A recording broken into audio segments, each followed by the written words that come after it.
So, what makes an analysis a good analysis? I submit to you that the primary thing that makes an analysis a good one is accuracy of the result. What do we get as a result? Does it prove to be true? This is pretty much what makes accuracy, or makes analysis a reasonable thing, is accuracy. Hello and welcome to the Daily Summation from Kurt's Religion and Politics. I'm Kurt. I'm your host this morning, as usual. Today is Thursday, the 3rd of December of 2020. And I want to welcome everybody aboard who's coming aboard on Rumble, the podcast, and YouTube. Thank you for joining me today. For those of you that are joining me on the podcast, besides being able to go to podcasts.kpschubert.com, you can also go to Apple Podcasts, Google Podcasts, and Spotify. Generally, I find that if you look me up as Kurt's Religion and Politics, that's the best way to find me. You might also try the Daily Summation, but I don't find that works as well. As I say, the subject of today's piece is going to be good analysis. And I wanted to point out that in life, there are a set of sort of pillar concepts, right? Pillar philosophies that underlie just about everything if you think about it. The first is how much training, whatever, right, that you have with regard to the thing you're dealing with. The second is how much experience do you have?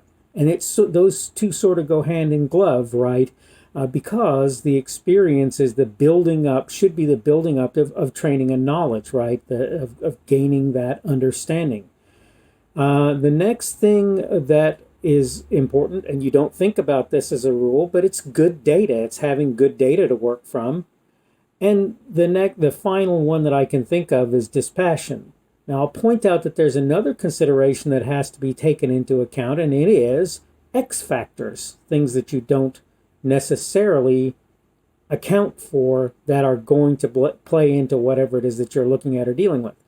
All of these things, which are, as I say, general sort of philosophical underpinnings for life, are things that are particularly important to people doing various kinds of analytical work.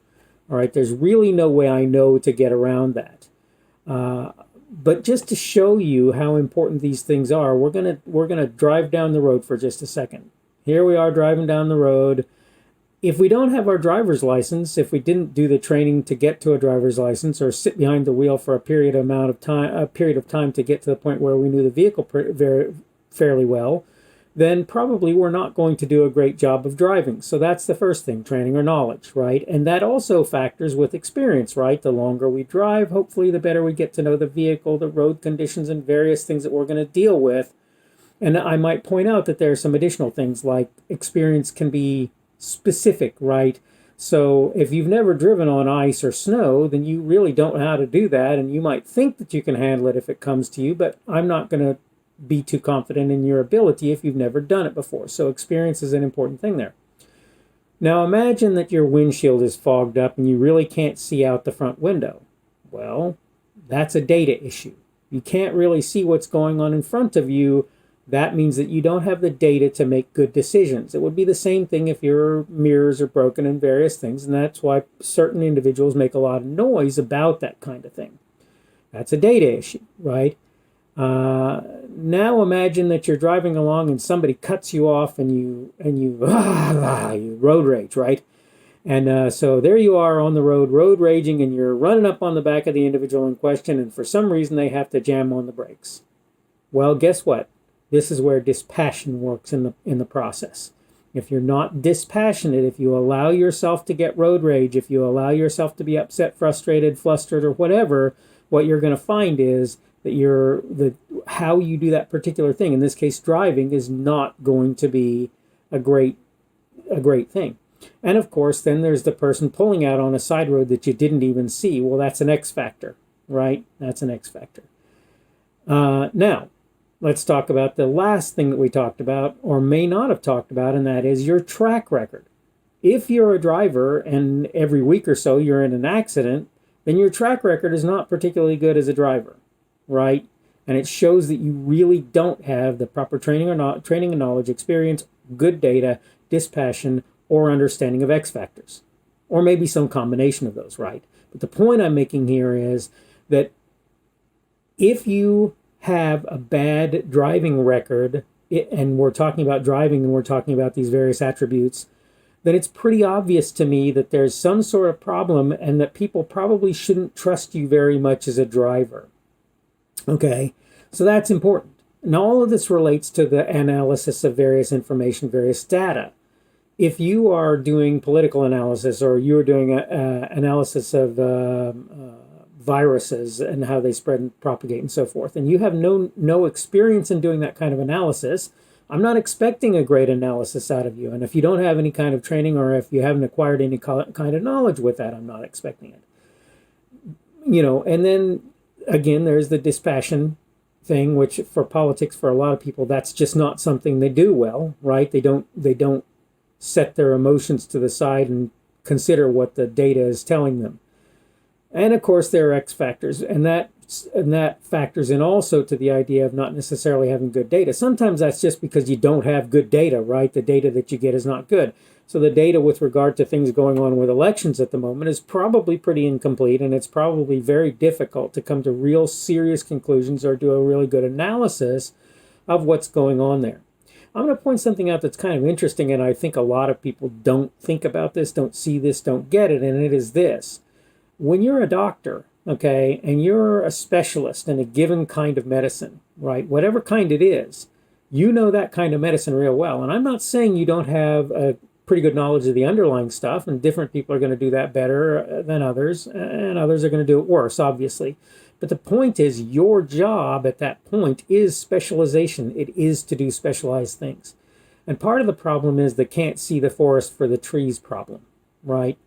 There's this tendency for people to go first to a generalist of some sort and then to go to a specialist. There's a reason for that. And it is that the generalist is trained to sort of triage, to sort of break things into the component bits and recommend access to specialists. Now, some generalists don't do a great job at that. I've heard lots of people indicate that that's the case. But the point is, in general, that's why you go to a generalist as opposed to going to a specialist, right? So the thing of it is, there are obvious benefits to being a specialist. You can know exactly how to deal with a given situation, a given circumstance, scenario, whatever you want to say, as a specialist. But the problem is, there's the old expression, when you're holding the hammer, everything looks like a nail, right? And this is something that happens to specialists, is that they look at things through the lens of their specialty, typically a lot more than looking at things as a general thing. And that's why a generalist is typically the first stop when you go to have some sort of diagnosis performed. It's not that the generalist is going to do the diagnosis, it's that he or she is going to look at things and try and refer you to people who can actually give you a more specific answer, a more specific prognosis, right? That's what they're going to do. And again, what that means is that the generalist lacks that specialty knowledge, so they're not going to be able to do things immediately or properly, and if they have any sense, they're not going to try. But the specialist, a lot of time, will lack some of the general knowledge, particularly for things that the generalist has to keep up on, right? So when you go to a general physician sort of thing, they have to keep up on a lot of different things on a sort of an overarching basis. And all of this, the point of all of this is that it's true for data analysis as well. When you have people that are very specialized, sometimes they'll get caught in traps that are the result of the fact that they don't think as a generalist might think. They think in very specialized ways, and that's particularly true if they have particular and specific knowledge with regard to certain things, right? So that's a consideration. Okay, I'm getting to the point where I'm about out of time here. Hopefully I've given you some things to think about. I can certainly tell you that if you're doing data analysis and you don't have training and knowledge, experience, good data to work from, if you're not working dispassionately, and if you're not working to at least consider that there may be X factors, and by the way, if you don't have a good track record, you're probably not going to do that great a job as an analyst. I just want you to consider that and keep that in mind. And that's why for certain kinds of analysis, you have to kind of point to particular people and say, okay, analyze this for me. Okay, today, as I say, is the 3rd of December of 2020. That means tomorrow will be Friday the 4th of December of 2020, and I'm going to try and get another daily summation out tomorrow. I think I should be able to do that with no problem. In the meantime, I hope you have a great day, and hopefully we will see you tomorrow. The speaker on this edition of the Daily Summation is Kurt Schubert. This video was recorded on Thursday, the 3rd of December of 2020. The Daily Summation is created for Kurt's Religion and Politics. Thanks for checking out this video. Remember that you can like it on YouTube and you can give it a rumble on Rumble if you want to do that. I have channels on both YouTube and Rumble. They are the Kurt's Religion and Politics channels. You can subscribe to either one of those if you want to do so. Remember, if you subscribe on YouTube, you probably want to click the notification bell in order to be notified of new content. If you want to see more from me, you can check me out on my blog. That's blogs.kpschubert.com, blogs.kpschubert.com. You can also see my Facebook page. That is Kurt's Religion and Politics on Facebook. You can check out my Twitter, Parler, and Minds.com accounts. My handle on all three of those is at kpschubert. That's at kpschubert. You can check out my podcast. The podcast is at podcasts.kpschubert.com. That's podcast.kpschubert.com. And finally, you can check me out on Patreon. And if you want to support me, that's probably one of the better places that you can do that. I am Kurt's Religion and Politics there. Thanks again for checking out this video, and hopefully we will see you again tomorrow.